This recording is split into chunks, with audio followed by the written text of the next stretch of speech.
We've considered nervous habits, eye contact, gesturing, and posture.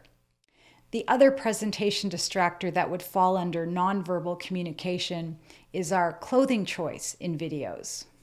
Let me just say at the outset, there is no one right way to dress for a video resume or for an in-person job interview for that matter. It really depends on the position you're applying for and the industry it's in. However, there are some general guidelines to follow about dressing for video interviews, which are transferable to video resumes. When you decide what to wear for your video resume, you'll want to choose something that you'd wear for a video interview or even for an in-person interview. Although the viewer won't be able to see your full body, in most cases at least, dressing from head to toe for your video as you would for an in-person interview may help to set the tone of your video. By that I mean you're more likely to poise yourself confidently if you're dressed well. So it may sound silly to even say this, but avoiding pajama bottoms or athletic wear while you record your video resume or take part in a video interview is highly recommended. Instead, choose to wear something that you feel confident in. Likely you've had friends tell you that you look really good in certain outfits, and often this is because of the color of what you're wearing. This is particularly important when appearing in videos. In fact, from my days auditioning for television commercials, one of the tips agents would give to actors was to wear jewel tones and to avoid patterns. You'll want to experiment with the jewel tones that suit your skin tone best, but this is where those past compliments will come in handy. If people tell you something looks really good on you, it just might be because the color of what you're wearing is vibrant and brightens up your face.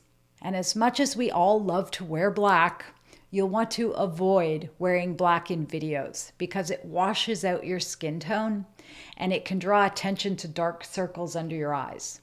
Black is also said to have an aging effect.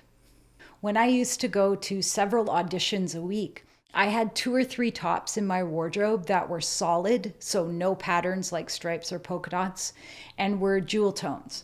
I'd wear them interchangeably. Patterns were considered distracting, and in auditions or interviews, you don't want to give the viewer of your video anything to be distracted by.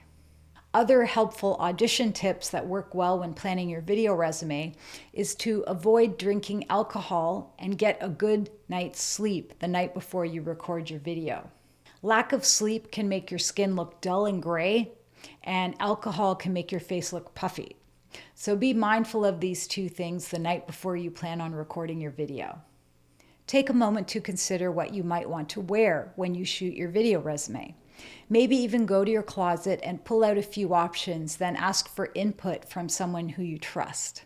Consider the position you're applying for and the industry you hope to work in. If it's a creative industry, you will likely have more creative freedom in your wardrobe choices. If it's an athletic environment or a position in the trades, you could be slightly more informal.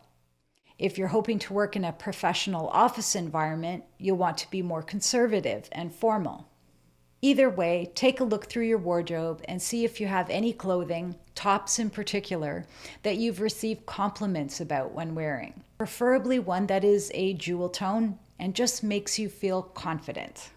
Remember, the context for your wardrobe choice is a video, so anything that will present well on video, that will complement your skin tone and doesn't have a distracting pattern will work well.